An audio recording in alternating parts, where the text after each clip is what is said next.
하나님, 매 순간순간 분별하고 선택을 해야만 하는 삶의 현장 속에 우리가 있음을 확인합니다. 내 안에 무엇이 삶의 기준이 되어져 있는지, 현장에서 만나는 문제와 또 사람들을 통해서 이루어지는 여러 가지 일들 통해서 나는 어떤 기준을 가지고 분별하고 선택을 하는지 우리가 사실은 알아야 되겠는데, 나도 모르는 무의식 속에서 분별하고 선택을 하고 있는 우리들의 모습을 봅니다. 배경이 무엇인지, 왜 그런 기준을 가지고 삶을 살고 있는지 사실은 잘 모르고 그렇게 살고 있는 모습도 우리가 보게 되어집니다. 문제를 볼 때마다, 만날 때마다, 사람을 볼 때마다, 만날 때마다 그런 것들을 우리가 확인하게 되어지는데, 하나님, 우리를 부르시고 자녀 삼아 주셨는데 하나님이 원하시는 것, 하나님이 우리에게 주셨던 것, 이 모든 것들을 알 수 있도록 가르쳐 주시고 깨닫게 하여 주시옵소서. 그리고 순간순간 생각나게 하셔서 그 기준을 가지고 분별하며 살 수 있도록 성령으로 충만하게 하여 주옵소서. 오늘도 하나님이 말씀을 주심을 감사합니다. 그리스도 되신 예수 안에 주어진 복을 볼 수 있도록, 그 안에서 모든 것이 어떻게 회복되어지는지 그런 사실들을 알 수 있도록, 그리고 그 안에 준비된 복을 누리면서 할 수 있도록 이 시간 성령으로 역사하여 주옵소서. 가르쳐 깨닫게 하여 주시되, 사도 바울의 말을 듣고 깨닫고 돌아서서 하나님의 영광을 위해서 삶을 살겠다라고 다짐했던 루디아처럼 우리 마음의 문이 열려져서 말씀을 들을 수 있는 최고의 축복의 시간이 될 수 있도록 역사하여 주옵소서. 문제도 알고 답도 아는 그런 시간이 되어지게 하여 주옵소서. 우리 자녀들에게 분명하고 정확하게 사실적인 말을 해줄 수 있는 답을 얻을 수 있도록 축복해 주옵소서. 예수님 이름으로 기도하옵나이다. 아멘. 제가 한 주간 동안 이렇게 많이 생각을 하고 또 생각을 해봤는데요. 삶의 현장에는 지혜 있고 똑똑한 사람, 권력을 가진 자, 문제를 해결할 수 있는 그 자리에 있는 자들이 많은 문제를 일으키는 것 같기도 하는데, 또 문제를 해결하기 위해서 답을 만들어내는 그런 역할을 하고 있는 것들을 보게 되어집니다. 그런데 문제는 해결되지 않는구나, 이렇게 보여집니다. 이론적으로는 문제도 말하고 해결할 수 있는 답을 쓰는데, 문제를 분석하고 해결할 수 있는 답을 만들어내는 그 사람들이 문제를 만들어내는 뉴스도 보게 되어집니다. 그거는 가짜이든지 아니면 모르든지 그렇게 되어져 있겠죠. 그런데 그 자리에 서서 문제 분석하고 문제를 해결할 수 있는 답을 만들어내니 그게 정상적인 답이겠냐, 정상적인 문제를 분석하는 분석이겠냐, 이런 질문 우리가 해보는 겁니다. 그런데요, 성경에 보면 사도 바울은요, 율법으로는 흠이 없이 살아왔다, 이렇게 얘기를 했습니다. 그래서 그 흠이 없는 삶을 기준으로 삼아서 하나님과 상관이 없는 것처럼 그렇게 살고 있는 사람들을 보면서 이게 안 맞다라고 얘기를 했습니다. 그런데 계속해서 안 맞는 일을 주장하면서 안 맞는 일을 하도록 만드는 그 사람들을 보면서 화가 났습니다. 그래서 핍박을 하기 시작한 겁니다. 그게 사도 바울이 예수를 만나기 전의 모습입니다. 율법의 의로는 흠이 없이 살아온 그가 현장을 보면서 안타깝게 생각했을 겁니다. 그리고 그들에게 말씀을 전했죠. 그런데 말을 안 듣는 겁니다. 초대교회 성도들은 굳이 예수님이 그리스도라고 얘기를 하면서 그리스도 안에서 살겠노라고 고집을 피우는 겁니다. 그러니까 사도 바울은 가만히 두면 안 되겠다 이런 생각을 하신 것 같아요. 그래서 그들을 잡아다 가두고 때때로는 죽이는 그 자리에 보내기도 하고 그런 일을 하게 된 겁니다. 왜냐? 하나님의 영광을 가린다. 이런 생각 때문에 그랬습니다. 그렇게 살았는데 어느 날 사도 바울이 예수님을 만나게 된 겁니다. 아니 어떻게 보면 사도 바울이 예수님을 만난 게 아니고 예수님이 사도 바울을 찾아오신 겁니다. 그리고 사도 바울이 예수를 알았어요. 아, 예수님이 그리스도 맞았구나 이렇게 알 수 있도록 그렇게 축복을 하신 겁니다. 그리고 난 이후에 사도 바울의 생각이 바뀌었어요. 바뀌었습니다. 삶의 가치가 바뀌었어요. 인격이 바뀌어버린 겁니다. 답을 아는 것처럼 생각했던 그때와 진짜 답을 알고 있을 때의 사울의 생각과 인격은 완전히 바뀐 겁니다. 하나님이 하시는 일은 우리 생각을 바꾸시는 겁니다. 과거의 삶의 체질, 그 체질 속에는 나도 모르게 내 안에 뿌리 내려져 있는 생각들, 감정들, 그런 것들이 지금까지 내 인격과 삶의 기준이 되어져서 나를 지금까지 이끌어왔거든요. 근데 우리는 그게 맞다고 생각을 하고 그게 정상적이라고 생각을 했던 겁니다. 예수를 만나기 전엔 그래, 모든 사람이. 예수를 만나고 나면 삶의 기준과 인격이 바뀌는 겁니다. 그래서 빌립보서 4장 7절에 보면 이렇게 말씀하고 있어요. 평강의 하나님께서 너의 생각과 마음을 지키시리라 이렇게 되어 있습니다. 언제 그냐면 모든 것에 기도와 간구로 하나님께 기도할 때 평강의 하나님께서 너의 생각과 마음을 지키시리라 이렇게 되어 있습니다. 그러면 되는 겁니다. 누구든지 되어지게 되어 있습니다. 왜 우리가 살고 있는 현장에 문제가 해결되지 않을까? 수많은 사람들이 연구하고 분석을 하고 답을 쓰는데 왜 문제는 해결되지 않을까? 이런 질문도 우리가 꼭 해봐야 됩니다. 특별히 우리 예수 믿는 사람들은 꼭 질문을 해야 돼요. 뭐가 문제인지, 하나님이 원하시는 것이 무엇인지 이 질문을 꼭 해야 됩니다. 진짜 해야 됩니다. 예수님을 통해서 답이 나와버려야 돼요. 그래야 생각이 바뀌고 삶이 바뀌는 겁니다. 판단의 기준이 바뀌어요. 그러면 됩니다. 요즘 제가 분위기를 보니까 프로야구가 시작이 됐어요. 그러니까 프로야구를 좋아하는 사람들은 생각과 마음이 프로야구에 가 있는 것 같아요. 이 말은 생각을 빼앗긴다는 겁니다. 내가 가지고 있는 기준이 그대로 작동되는 거예요. 하나님의 말씀과 전혀 상관이 없는 그런 판단과 선택을 할 수밖에 없는 일들이 지금 우리에게서 벌어지는 것 같아 이런 생각이 들어집니다.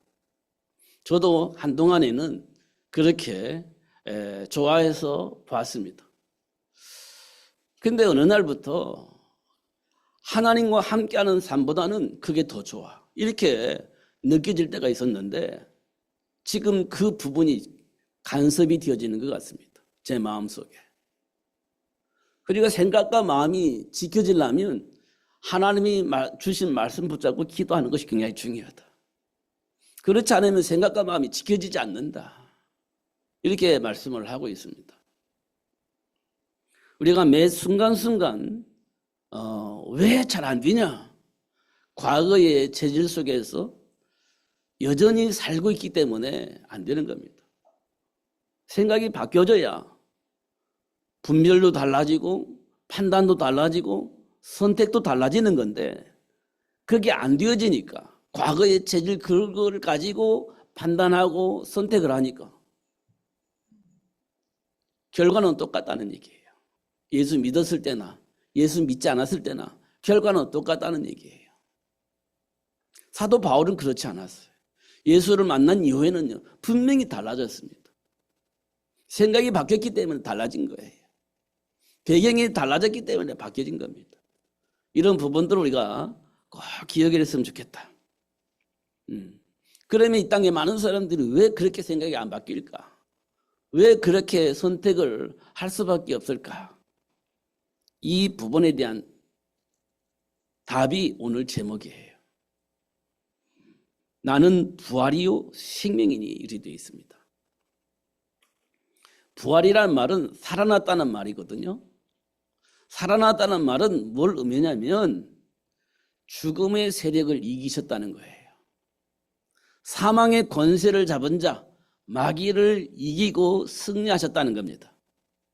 우리가 가장 힘든 부분이 뭐냐면 죽음의 문제예요. 이게 우리 생각과 마음을 완전히 장악을 해서 하나님이 주신 복을 누릴 수 없는, 올바른 분별을 하지 못하고 올바른 선택을 하지 못하게 만드는, 그건 저주와 같은 통로인데 이 문제를 예수님께서 해결하시고 승리하셨다는 거예요. 그래서 부활이라는 말을 쓰는 겁니다. 그냥 다시 살아난 게 중요한 게 아니고, 살아난 것이 중요한 게 아니고 사망 권세를 이기셨다는 거예요. 사단의 모든 일을 꺾어버리셨다는 거예요. 거기에 묶여있는 우리를 해방시켜 주셨다는 거예요. 누가? 예수님께서. 그래서 예수를 믿는 자는 뭐가 생겼냐면 생명이 생긴 거예요. 생명이. 에베소서 2장 1절에 보면 허물과 주로 죽었던 이렇게 표현되어져 있는데 예수 안에서 내 안에 뭐가 생겼냐? 생명이 생겼다 이렇게 말씀하고 있는 겁니다. 그래서 믿는 자는 죽어도 살겠고 살아서 믿는 자는 영원히 죽지 않을 것이다 이렇게 말씀을 하고 계시는 겁니다. 그리고 나서 이 사실을 믿느냐 이렇게 질문하는 겁니다. 여러분 믿어지는 축복이 있기를 예수님 이름 축복합니다. 그게 우리가 사는 길이에요. 진짜 사는 길입니다. 그냥 교회 다니는 거 그 의미가 없습니다. 우리에게 생명이 있어야 돼요. 문제도 정확하게 보고 분석하고 그 문제를 해결할 수 있는 답도 찾는, 그 답도 가지고 있는 삶이 되어져야 됩니다. 그래야 흔들리지 않는 거예요. 그런데 알고 있는데 답을 못 쓴다? 그거는 정확하게 모르고 있는 겁니다. 알고 있는데 어떻게 답을 못 써요? 그럴 수가 없는 거죠. 여러분, 우리 솔직해졌으면 좋겠어요. 누구한테? 나한테. 내가 솔직했으면 좋겠다. 내가 나를 잘 알잖아요. 그러면 나한테 내가 솔직해지는 것이 가장 중요합니다. 모르면 모른다고 얘기를 해야잖아요. 내가 나한테 나 잘 모르겠는데 이렇게 되면 나 잘 알 수 있어. 나 잘 할 수 있어. 그런다고 해서 잘 되어지는 건 아닙니다.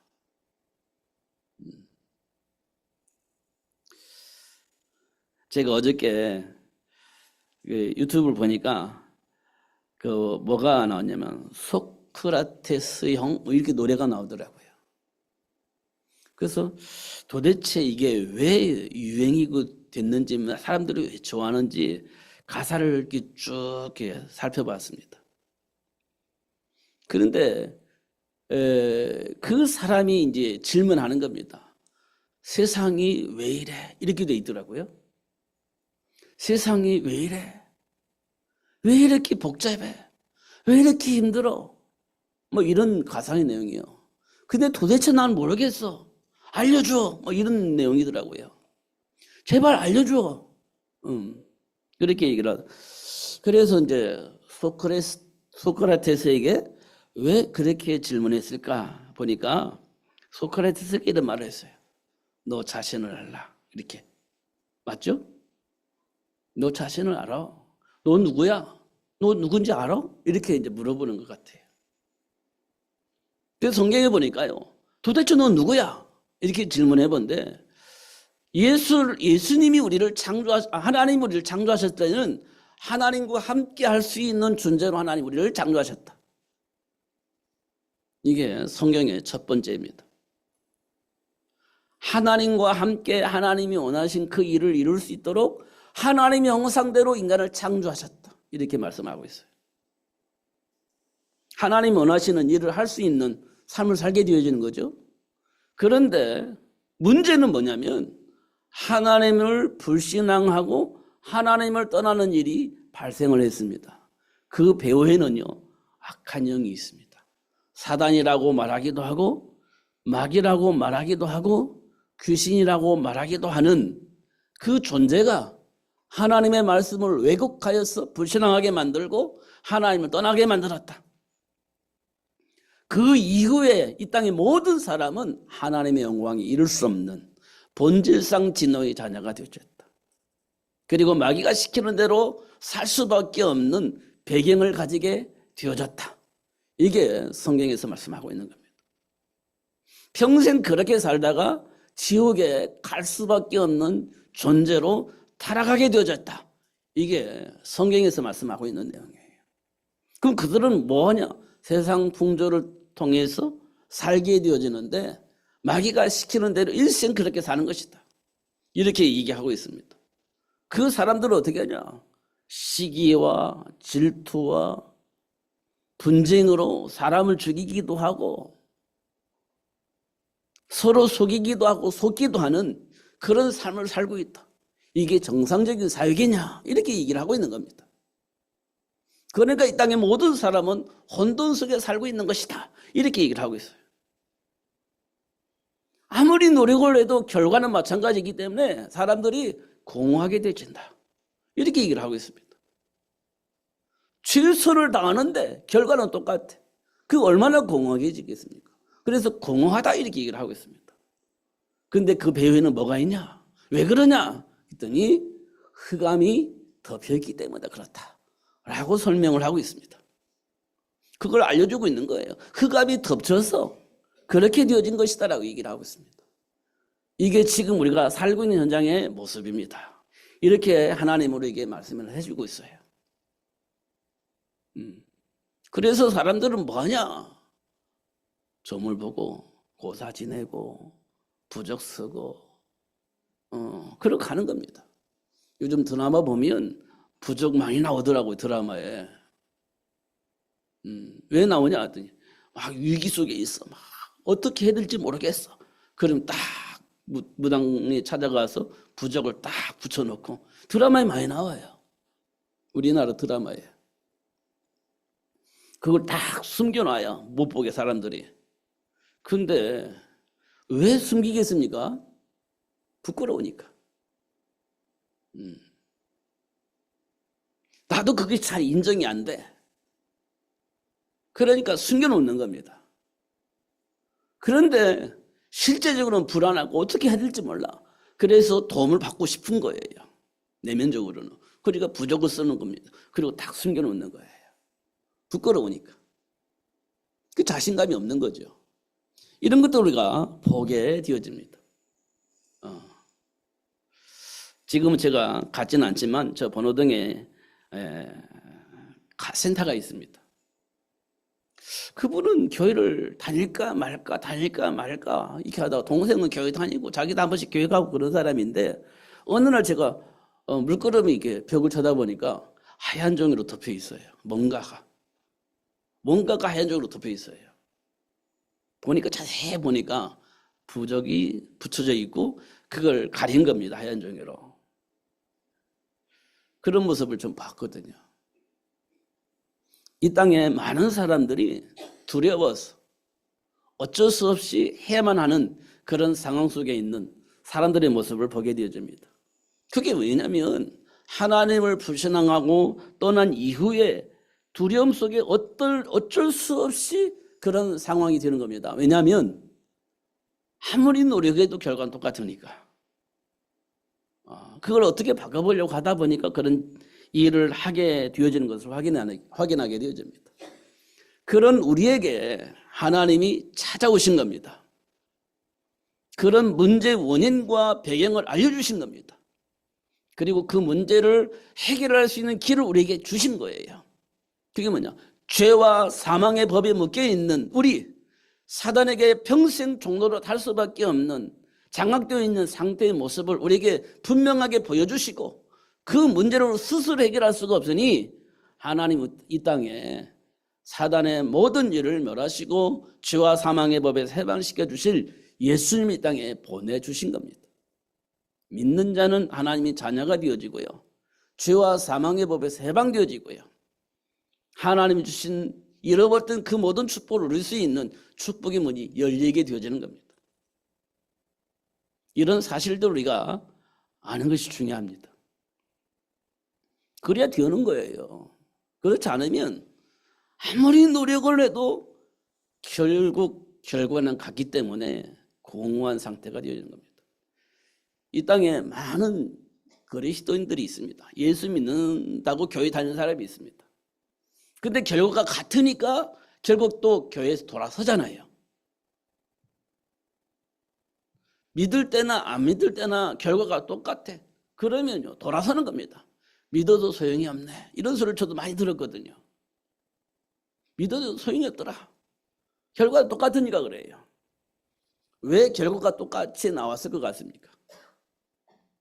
답이 없어서 그랬던 거예요. 답이 없어서. 내가 누군지를 몰랐기 때문에 그랬던 겁니다. 근데 그 사실들을 말해주지 않았던 것 같아요. 아니면 말해줬는데도 못 들었던지 둘 중 하나일 것 같습니다.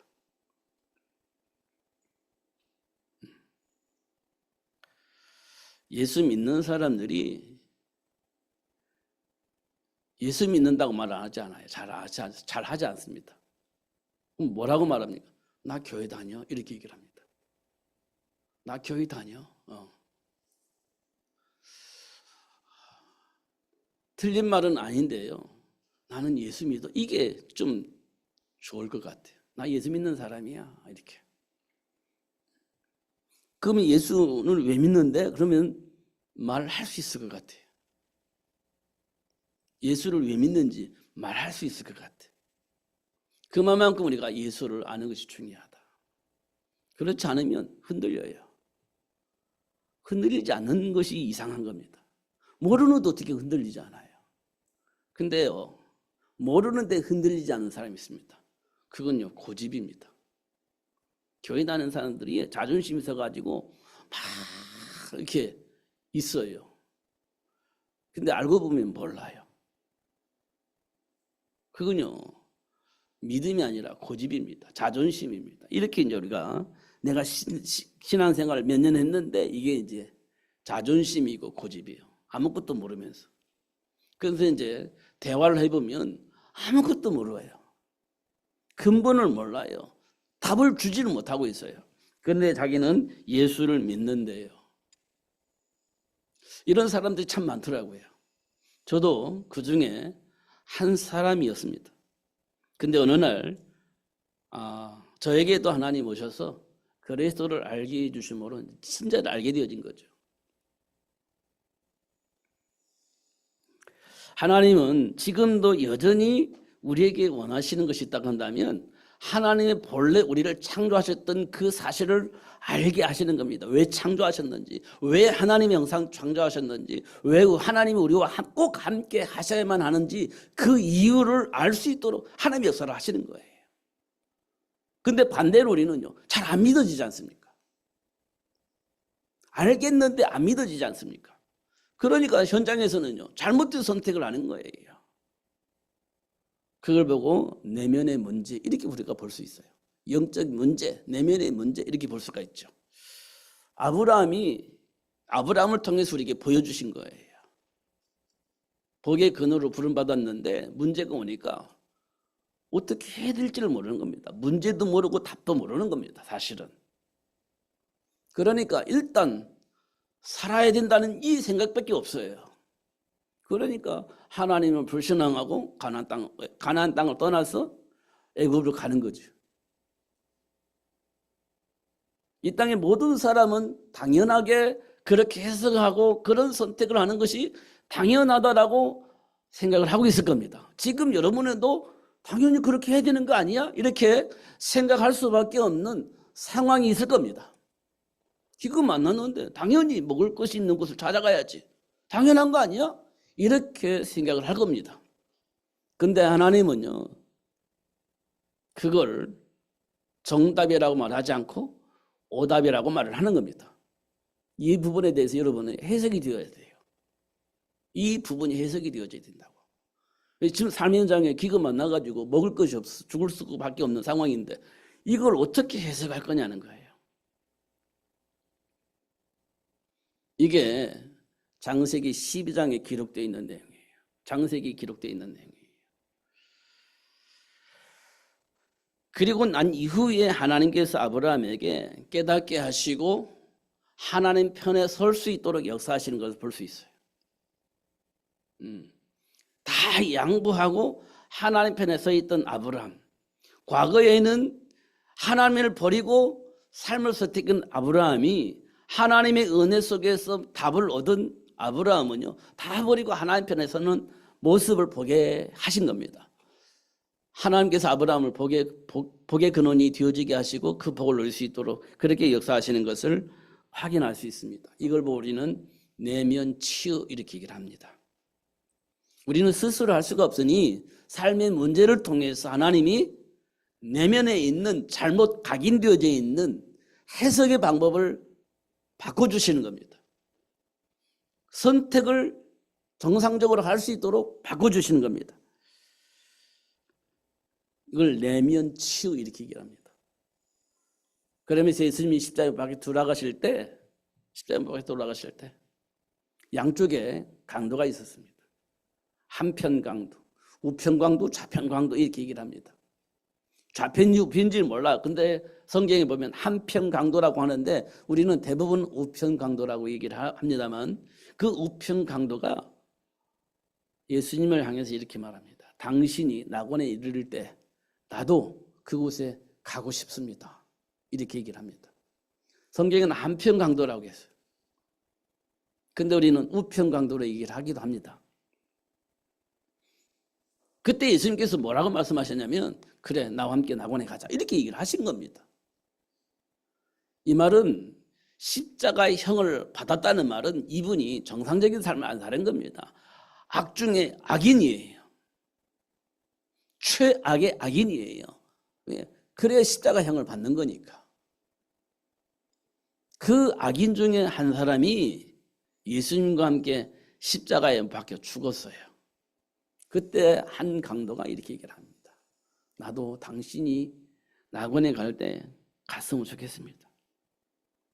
그러니까 함께 가재요, 예수님께서. 어떤 노력도, 어떤 공로도, 어떤 신앙생활의 모습도 아닙니다. 인정을 하고 받아들이니까 예수님께서 그래 나와 함께 낙원에 가자 이렇게 말한 겁니다. 여러분 내면을 한번 다시 확인해 보셔야 됩니다. 예수를 믿는 이유,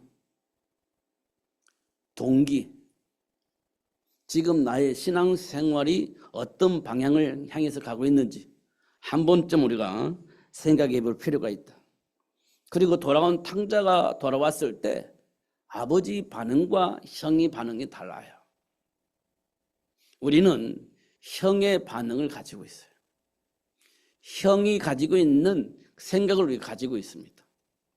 아버지가 가지고 있는 생각이 맞다라고 생각을 하지만 우리가 알고 있는 상식으로 그런데 반응은 형에게 나타나는 반응이 나에게서 나타난다는 거예요. 그게 내 내면 속에 있는 겁니다. 이것을 예수님이 치유하시고 회복해 주셨다는 거예요. 그런데 우리가 요한복음 3장에 보면 거듭나야 되겠다는 말을 예수님께서 니고데모에게 했는데 니고데모가 이 말을 못 알아듣습니다. 근데 이 사람이 어떤 사람이냐?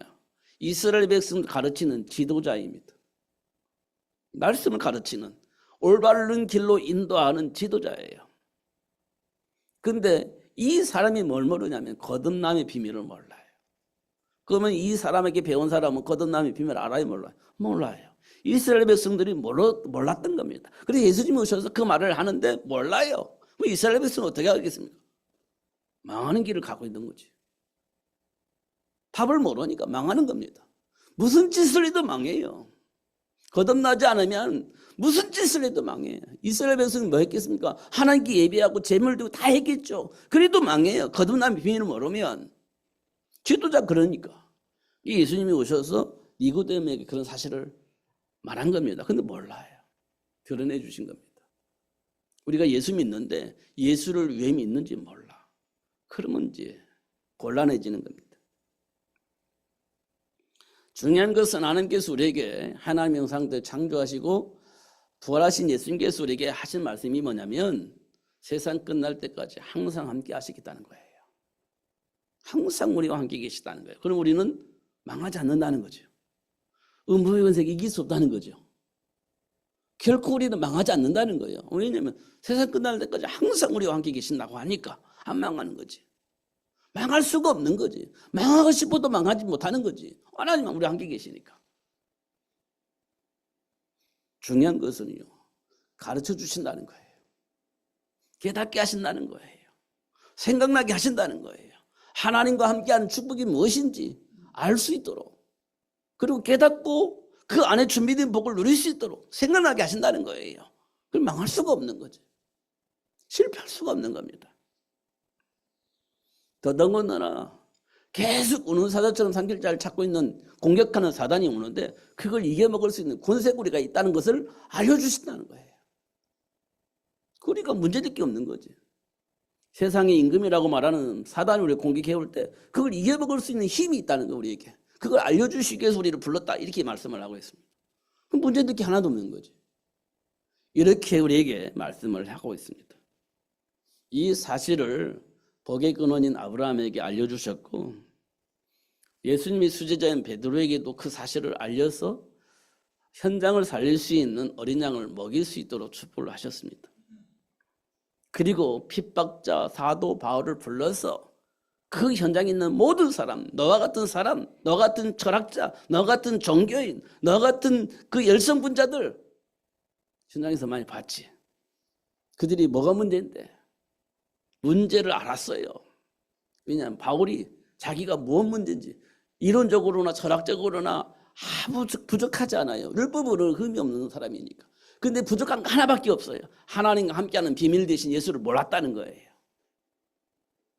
그거 알고 나니까요, 자기들이 놀았던 그 많은 사람들이 있잖아요.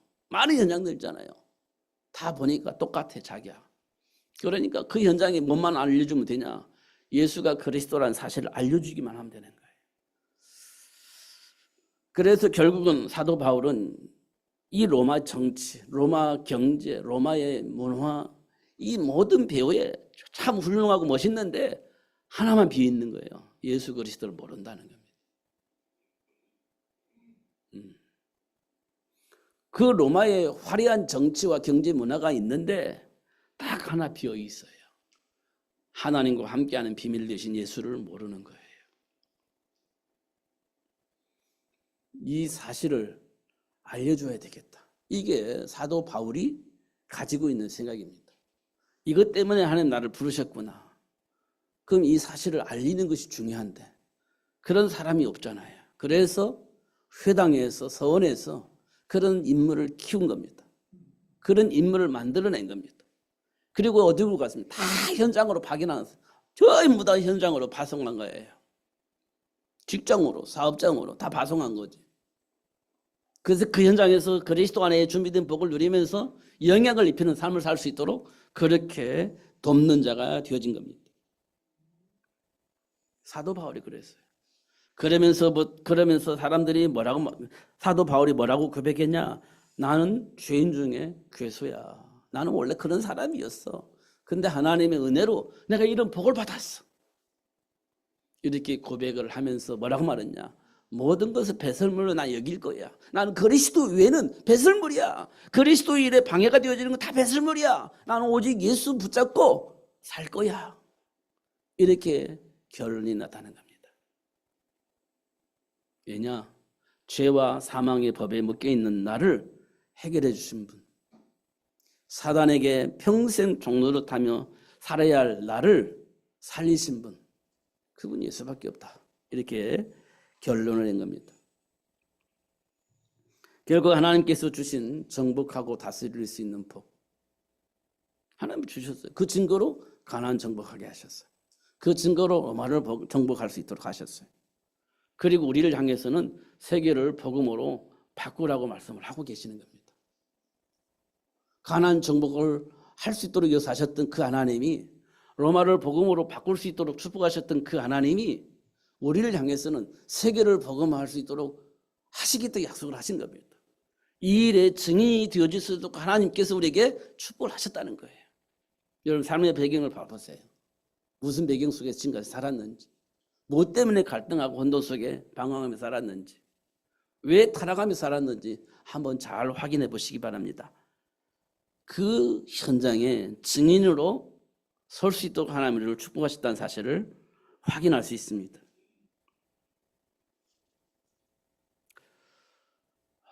제가 오늘 성찬식이 있어서 어떻든 빨리 끝나려고 제가 힘쓰고 애쓰는데 시간이 벌써 많이 갔습니다. 하나님께서 우리에게 뭐라고 말씀하시냐면 세상 끝날 때까지 항상 함께 하시기도 약속하셨잖아요. 400년의 노예 생활도 그 생활 속에서 하나님 여전히 함께 계셨었고, 이스라엘 백성 포로로 잡혀갔잖아요. 그런데도 불구하고 하나님은 여전히 그들과 함께 하셨고, 로마의 속국으로 장악되어져서 살고 있었잖아요. 그런데도 불구하고 하나님은 그들과 여전히 함께 계셨다는 사실이에요. 몰랐지만, 노예에게 하나님이 함께 계시냐 안 계시냐 몰랐지만 여전히 함께 계셨고, 포로가 되어져서 아무런 힘이 없이 살아왔지만 그때 하나님 계시냐 안 계시냐 갈등을 하고 있었지만 그래도 하나님은 여전히 함께 계셨고, 로마의 학정 속에서 죽임을 당하면서 어떻게 해야 될지 알지 못하는 상황 속에 있을 때도 하나님이 여전히 그들과 함께 하셨다는 거예요. 과거에 우리가 어떻게 살았는지 모르겠지만 하나님은 여전히 우리와 함께 계셨고, 지금도 함께 계시고, 위기 속에서 어떻게 해야 될지 알지 못하고 방황하고 있지만 하나님은 여전히 지금도 우리와 함께 계신다. 이렇게 약속을 하고 계시는 겁니다. 아는 사람은 그 복을 누릴 것이고 모르는 사람은 불신앙하고 다른 짓을 하겠죠. 그래도 하나님은 여전히 그들과 함께 하셔서 하나님 원하시는 일을 할 수 있도록 하시겠다는 약속입니다. 그렇기 때문에 우리를 향해서 뭐라고 말씀하셨냐? 내게 기도하라는 겁니다. 예수 이름으로 기도하라는 거예요. 무엇이든지 기도하라는 겁니다. 그러면 하나님께서 응답을 하시겠다고 약속을 하셨어요. 이 정도면 됐잖아요. 이 정도면 됐지. 이건 되고 저건 안 되고 그렇게 선별해서 기도할 필요가 없다. 예수님께서 주신 말씀이에요. 무엇이든지 내 이름으로 기도해라. 그러면 내가 응답을 하겠다. 약속을 하신 겁니다. 무엇이든지예요. 무엇이든지. 내가 원하는 것. 그거 기도하라는 겁니다. 그러면 아브라함이 누렸던 복의 근원, 너희 축복, 또 베드로가 누렸던 사람 낚는 어부의 축복, 하나님께서 주시고 그 복을 누릴 수 있도록 역사하실 것입니다. 마가다라 성도들이 그걸 보았기 때문에 목숨 걸은 겁니다. 안디옥 성도들이 하나님이 무엇을 원하신 줄 알았기 때문에 선교사를 파송했던 거예요. 사도 바울은 로마를 복음을 해야 되기 때문에 각 현장에서 그리스도의 빛을 비출 수 있는 시스템을 만들어서 파송을 한 겁니다. 여러분 뻔히 보이지 않나요? 로마가 250년 만에 그 시스템 속에서 무너져 버린 겁니다. 아니 복음으로 회복되어진 겁니다. 그 시스템을 사도 바울이 알았고 그 시스템을 만들어서 파송을 한 겁니다. 그게 회당운동이고 서원운동이에요. 그럼 우리가 그거 해야 돼요. 학교에서 선생님들이 그거 해야 되는 겁니다. 그거 언약 잡고 가야 되는 겁니다. 선생님들이 그거 해야 돼요. 이걸 보고 우리는 교역이라고 하는 겁니다. 정체성을 알고 정체성의 축복을 누릴 수 있도록 도와주는 겁니다. 그게 교육입니다. 그게 선생님들이 해야 할 일이에요. 아이들 방치하면 안 돼요. 제 조카도 초등학교 교사이고 또 고등학교 수학 선생이었는데 들어보면 그래요. 방치해요. 방치. 왜냐하면 선생님들이 어떻게 할 수가 없어요. 깨워서 공부시킬 수가 없어요. 자율권이라는 게 있잖아요. 학생들에게. 자고 싶으면 자는 거예요. 간섭하면 나 교육청에 신고 받아요. 간섭하면 신고 받아요. 귀찮게 한다고 신고 받아요. 부모들이 와서 또 따져요. 그럼 가만히 놔둬야지 뭐 어떻게 하겠습니까? 가만히 놔둬야지. 그걸 보고 우리는 방치라고 합니다. 방치할 수밖에 없는 시스템들이 우리 교육 현장에 흐르고 있습니다. 그러면 이제 망해요. 망하는 사람들은 원망과 불평이 많아요. 방치된 사람은 원망과 불평이 많아요. 그리고 또 요구하는 것이 많아요. 요구하는 것이. 그런 사람들을 만들어서 세상을 무능하게 만드는 겁니다. 그래야 자기들이 원하는 세계가 되어지는 그런 사람들이 있어요. 그게 배후에는 악한 영입니다. 사람을 무능하게 만들어 놓고 그 무능한 사람을 통해서 자기들이 원하는 세계를 만들어내는 사람들이 있습니다. 그런 세계가 만들어지면 되겠습니까? 그건 아니지 않습니까? 우리 어릴 때 논 팔고 소 팔고 팔아가지고 아이들 교육시켰는데 지금은요 다 가지고 있는데 아이들을 미래를 준비를 안 하고 있습니다. 그럼 어떻게 되겠습니까? 망하는 거지. 그 망하는 사람들을 관리하기에 편한 겁니다. 모르기 때문에. 그런 세계가 되어지면 되겠습니까? 합력하여 손을 이루나가는 그 세상을 만들어야지. 그래서 교육이 필요해요. 그걸 깨우는 데가 어디냐? 교회입니다.